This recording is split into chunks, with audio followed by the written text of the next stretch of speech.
Back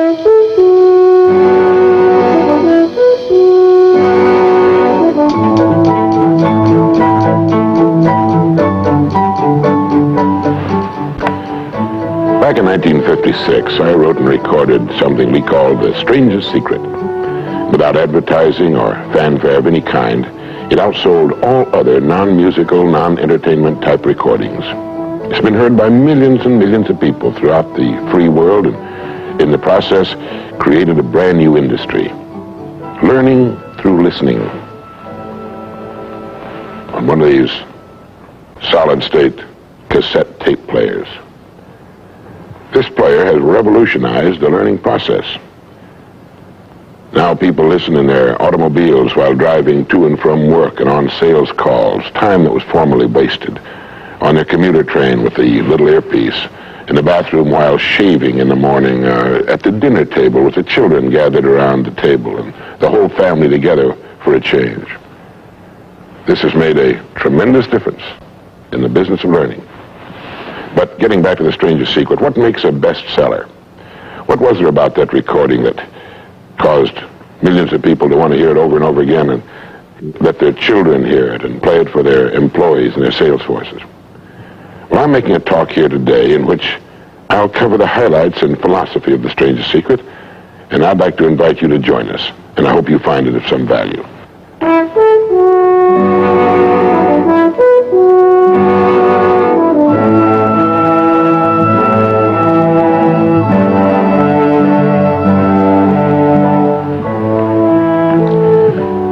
To tell you the most interesting story in the world.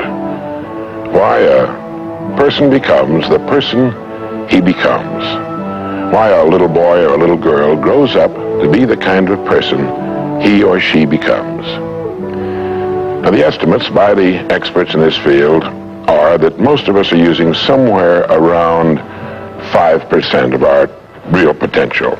Some experts say as little as 1%. It means that we're only giving about 5% of ourselves to what we're doing, to our days, our work, our families, everyone we know, our entire environment. But it also means that we're only experiencing 5% of the fun, 5% of the joy, 5% of the rewards we could be knowing, or less.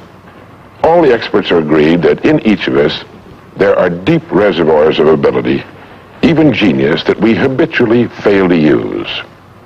Why? We know that most people desire by nature to succeed. But what is success? What is this word that has become so famous in the world? What does it mean? Most people don't know what success is all about. And since they don't know what it's about, they really don't know where to look for it. Success is really nothing more than the progressive realization of a worthy ideal. This means that any person who knows what he's doing and where he's going is a success. Any person with a goal toward which he's working is a successful person. This means that the boy in high school who's working toward a diploma, or the boy in college toward a degree, is just as successful as any human being on earth, because he knows what he's doing, why he's getting up in the morning, and where he's going. But conversely, if a person doesn't know what he's working toward, what it is he wants, doesn't have a goal toward which he's working, then he must, at least by this definition, be called unsuccessful. Why isn't then, with this simple definition, why isn't everyone successful?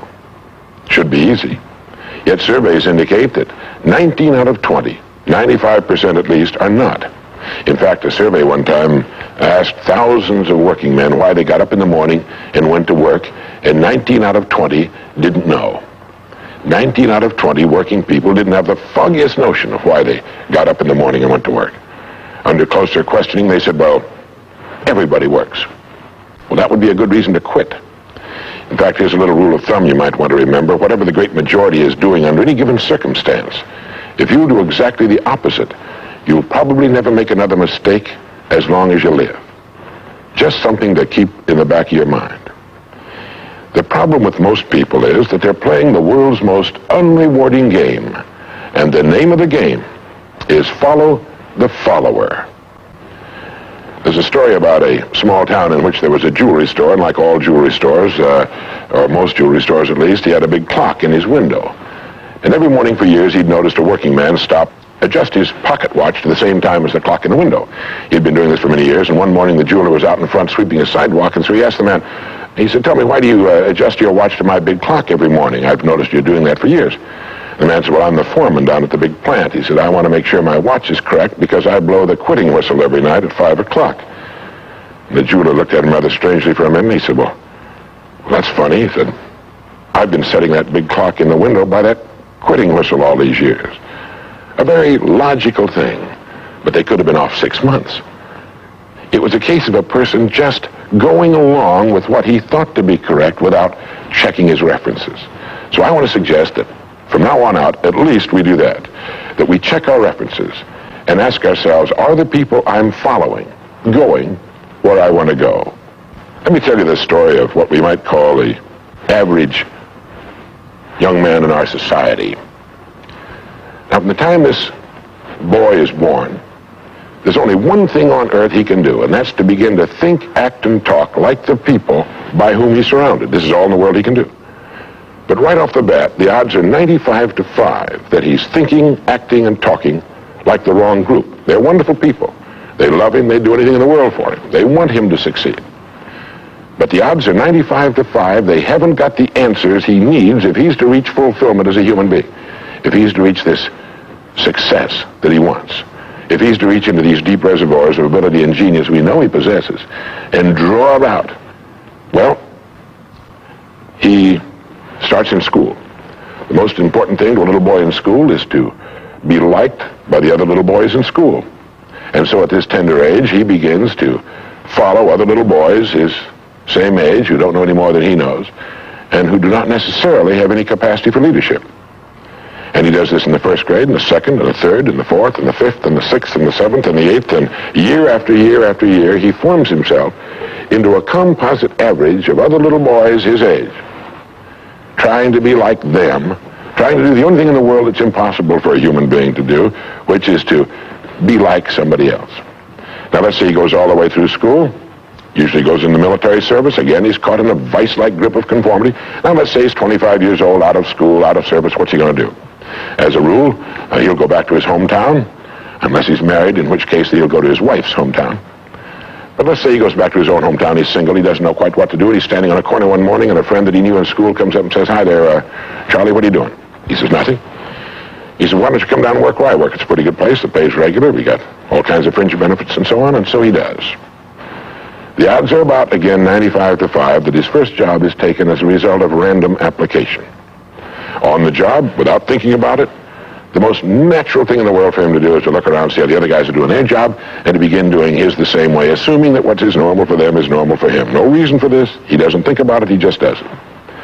Now, he has stretching in front of him 50 years or more in the golden age that man has been dreaming of since the days of ancient Greece.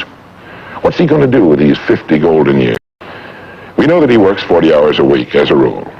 40 hours a week, which leaves him 72 hours a week when he's neither working nor sleeping. 72 free discretionary hours each week to do with as he pleases. Now, at this point, of course, he's married. He has his little house and his little car. And this is about what he does with his free 72 hours every week. He'll do what the other fellows are doing with their free 72 hours every week, which is virtually nothing at all. On a typical day, he'll quit right on the dot, get in his little car, go to his little house, go in his little kitchen, kiss his little wife, and say, "I'm tired." They've even figured out why he says that. The experts believe that he used to hear his father say that back when men used to get tired working during the day, and he picked it up and he repeats this every night when he gets home.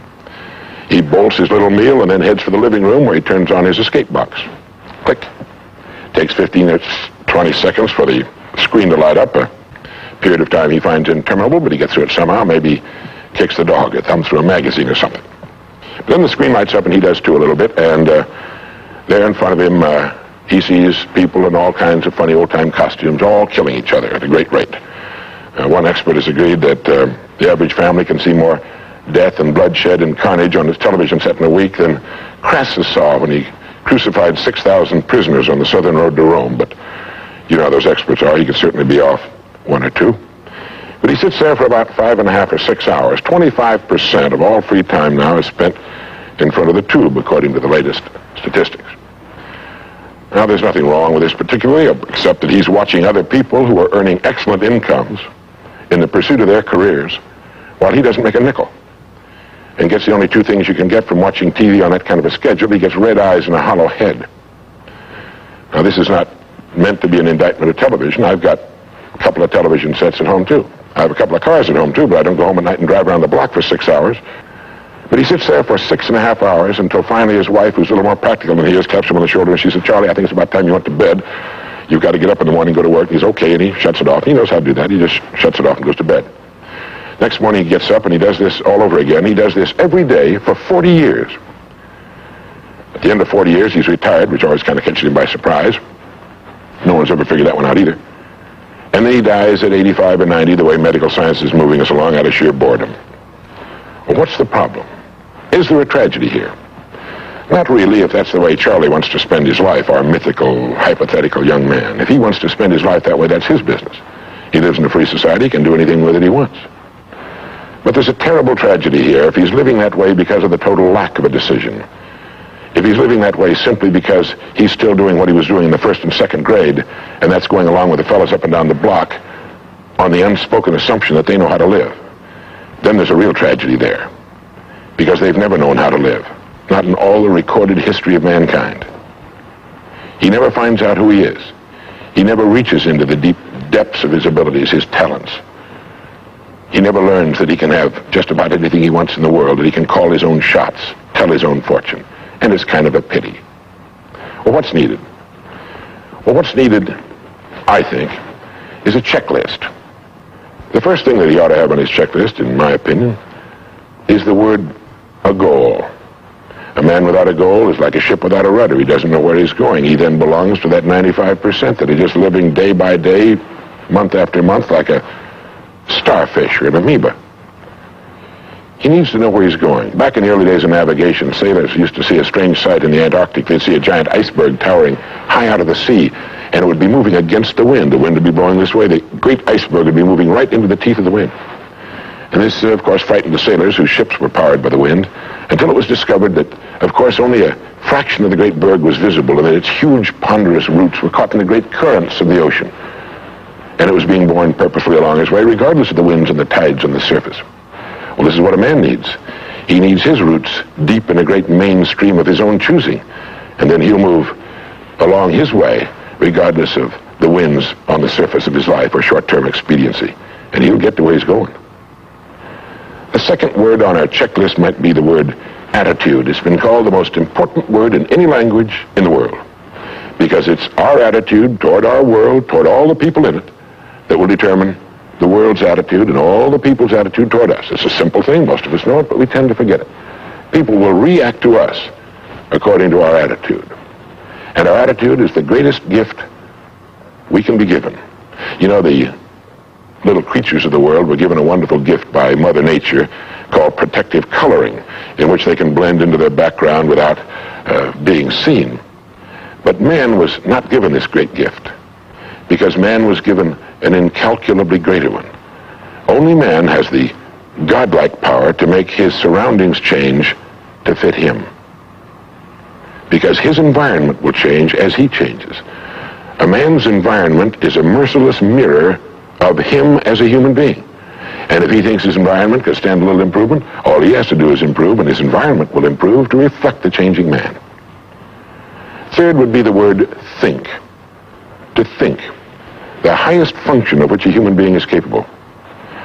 It was put pretty well by the great Pulitzer Prize-winning playwright Archibald MacLeish in his great play, The Secret of Freedom, in which he has one of his characters say, "The only thing about a man that is a man is his mind.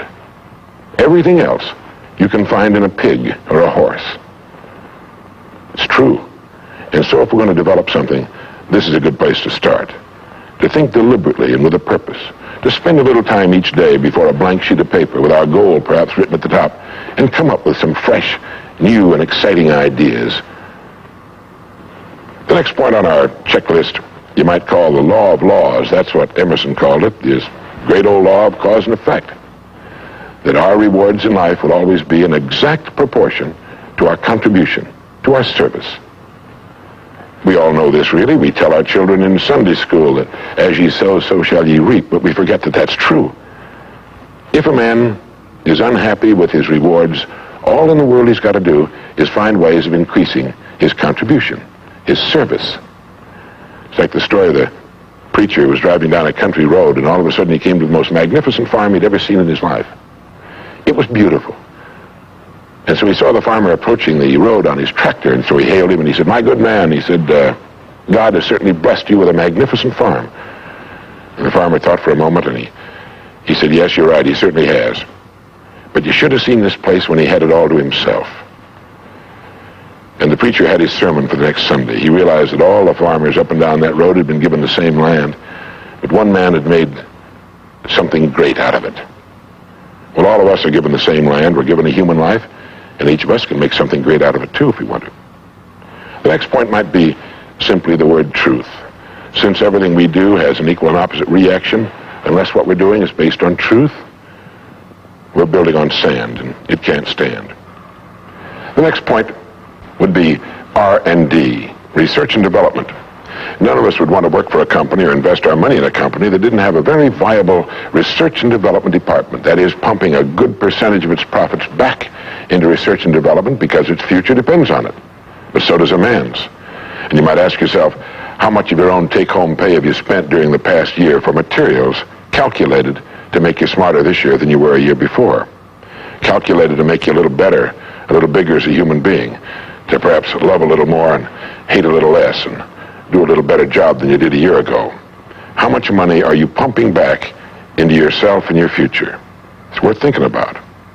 And finally, the strangest secret.